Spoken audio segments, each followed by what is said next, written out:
తిండి తినాలంటే భయం, నడవాలంటే భయం, పని చేయాలంటే భయం, నిద్రపోవాలంటే భయం. చివరికి ఊపిరి పీల్చుకోవాలన్నా గూడా భయమే. అసలు ఇన్ని భయాలకు కారణం ఏంటి? Artificial intelligence. అదే ఏఐ.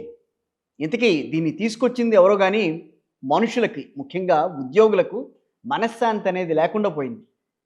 వేలకు వేలు ఎంప్లాయీస్‌ను ఇంటికి పంపించేస్తూ, ఇదేం కర్మరా దేవుడా అని తలలు బాదుకునేలా చేస్తున్నారు. ఈ ఏడాది 1,00,000కు పైగా ఉద్యోగులను కోల్పోవడం ఒక కౌంట్ మాత్రమే కాదు, ఒక వార్నింగ్ గూడా ఇది. ఈ ఏడాది ఇప్పటి వరకు చాలా కంపెనీలు 1,00,000 మందికి పైగా ఉద్యోగులను తొలగించినాయట.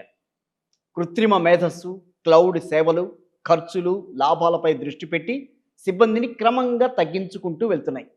అమెజాన్ కంపెనీ అయితే ఆపరేషన్స్, హెచ్ఆర్, క్లౌడ్ విభాగాల్లో 14,000 కార్పొరేట్ ఉద్యోగాలను తగ్గించేసుకుంది. ఇంకొన్ని కంపెనీలు కూడా ఇవాళ రేపు చాలామందిని తీసేయడానికి కూడా రెడీగా ఉన్నాయట. టెక్నాలజీ అంటే మనకి ఉపయోగపడేలా ఉండాలిరా, మన నెత్తిన బాంబేసేలా కాదు అని నెత్తి నోరు బాదుకుంటున్నారట జాబ్ కోల్పోయిన తాజా నిరుద్యోగులు.